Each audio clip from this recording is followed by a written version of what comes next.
Il était une fois une mariée le jour de son mariage, heureuse et souriante qui s'apprêtait à lancer son bouquet. C'est enfin l'heure de lancer le bouquet et ça va être un moment unique et drôle en compagnie de mes invités, se disait-elle. Ce que cette mariée ne savait pas, c'est que ce moment très attendu du mariage allait être une véritable catastrophe. 3 demoiselles d'honneur se tordirent la cheville, une autre s'écrasa sur sa nièce et le bouquet fut détruit dans la mêlée. Fin. Quelle horreur, n'est-ce pas?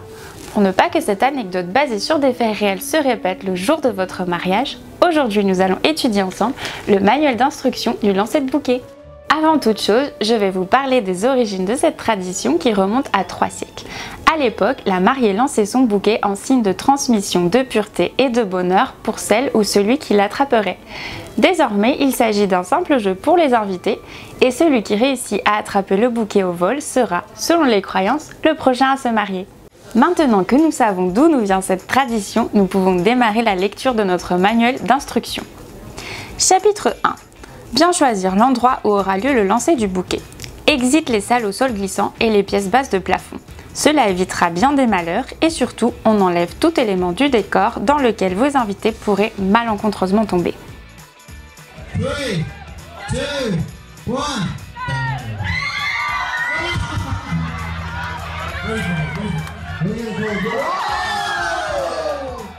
Chapitre 2 du manuel.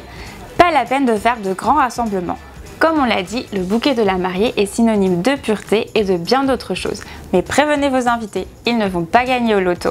Ce n'est pas la peine que tout le monde participe, car sinon, vous pourrez être témoin de ce genre de choses. Vous voyez, cela peut très vite dégénérer. Mon Dieu, on se croirait en plein Black Friday.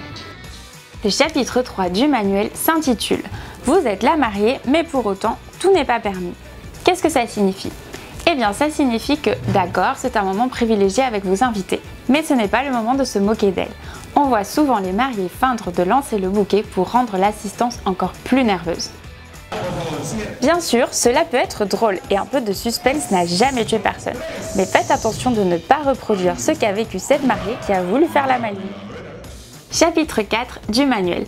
Attention aux enfants. Le lancer de bouquet est avant tout un jeu et c'est pour cela que vos petits invités insisteront pour y assister. Mais comme vous pouvez le voir dans cette vidéo, c'est pas toujours une bonne idée. Voyez par exemple, personne ne s'est rendu compte de la présence de cet enfant qui manque de se faire écraser.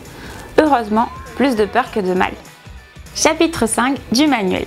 Éloignez les petits amis. Ce chapitre se réfère exclusivement aux possibles futurs mariés.